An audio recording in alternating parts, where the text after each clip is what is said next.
yao Diamond Platnumz ndani ya Summer Jam. Hizi ndo mashine ambazo atatembea nazo, ataingia nazo pale kwenye Summer Jam.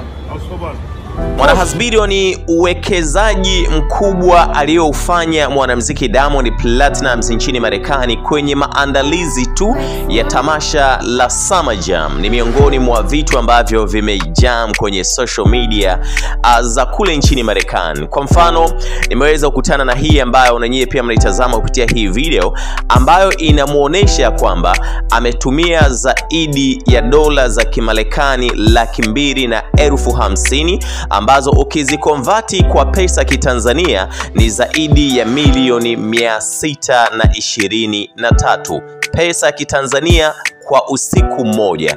Nazungumzia pesa ambayo imetumika kwenye vitu kadhaa kwa ajili ya maandalizi ya Summer Jam nchini Marekani, ambayo amefanikiwa kuweza kuperform na kuweza pia kuweka historia aina yake.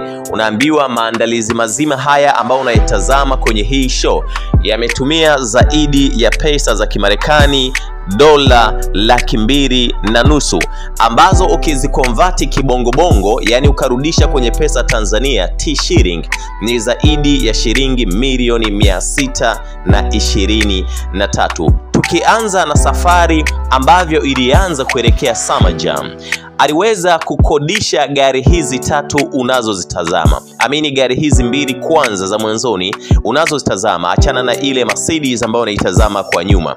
Gari hii ya kwanza ni gari ambayo inatumiwa na watu maarufu sana nchini Marekani, especially kwenye videos, ambayo kama unavyoiona ni Lamborghini.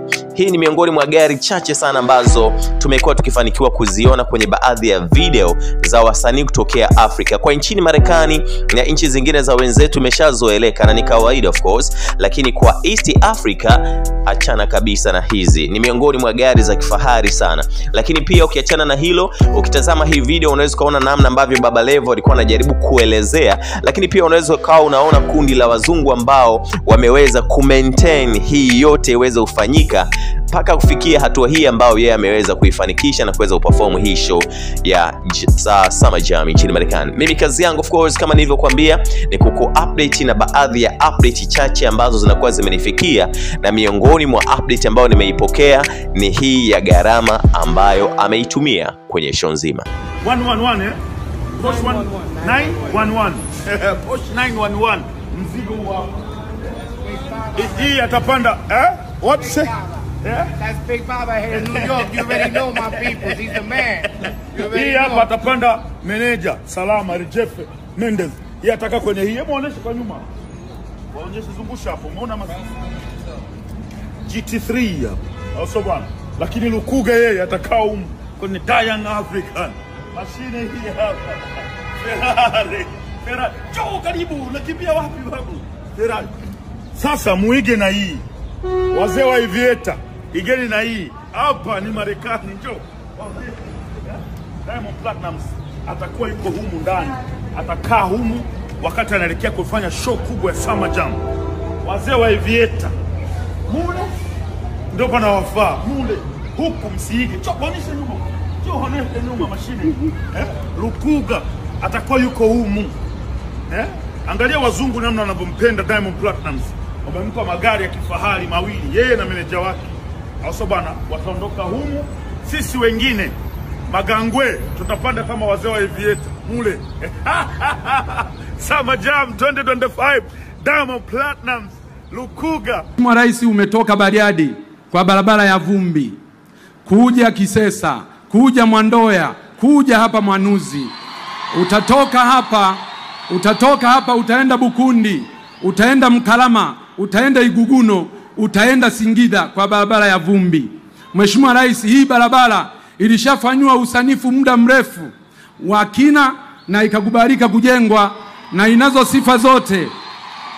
sifa zote kwa sababu ni barabara ambayo inaunganisha mkoa wa Mara, mkoa wa Mwanza, mkoa wa Simiyu na mkoa wa Singida na mikoa mingine yote. Mheshimiwa Rais, tunaomba leo maliza huu ugonjwa mkubwa wa Wanameatu, maliza huu ugonjwa mkubwa wa Wanasimiyu. Mheshimiwa Rais, ninaomba kwa niaba ya Wanameatu na kwa niaba ya wananchi wa jimbo la Kisesa naomba ujenzi wa madaraja muhimu matatu. Daraja la Mto Sanga litakalojengwa kati ya kijiji cha Isangijo pamoja na Ifungiro wilaya ya Maswa, daraja la Mto Sanjo litakalojengwa baina ya kijiji cha Mwashata pamoja na Migato litakalounganisha wilaya ya Meatu na Itilima, daraja la Mto Semu litakalojengwa kijiji cha Mbugabanya litaunganisha na kijiji cha Mwajidalala. Madaraja haya matatu, Mheshimiwa Rais, ni muhimu sana kwa uchumi wa wananchi hawa, na ndio maana unashuhudia hizo shangwe zinazopigwa. Mheshimiwa Rais, katika maombi ninaomba jimbo la Kisesa sasa katika miundombinu hii ya kijiografia, naomba jimbo la Kisesa lipewe halmashauri ya wilaya kwa ajili ya kusukuma nguvu kubwa ya maendeleo. Mheshimiwa Rais, lakini jambo jingine ni hospitali, kituo cha afya cha Mwandoya. Kwa jiografia hii unavyoiona, naomba kituo kile cha afya kiwe hospitali teule.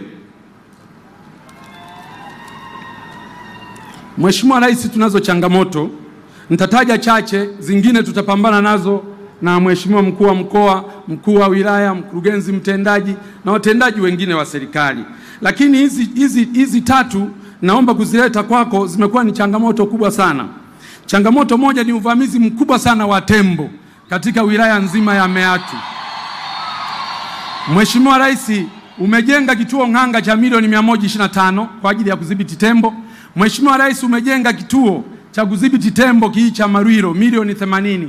Mheshimiwa Rais, kimeweka kituo pale Mbugabanya kwa ajili ya kudhibiti tembo, lakini kutokana na wingi huu wa tembo bado wanaua watu, tembo bado wanamaliza mazao ya wananchi yakiwa shambani na majumbani. Tatizo la tembo ni kubwa kwa wananchi hawa. Ombi kubwa Mheshimiwa Rais, kwa sababu uliridhia fedha zije na vituo vifunguliwe, tunaomba nguvu kubwa ya fedha kwa ajili ya kutekeleza mikakati tulioianzisha baina ya TAWA, halmashauri kwa ajili ya kupambana na hawa wanyama pori.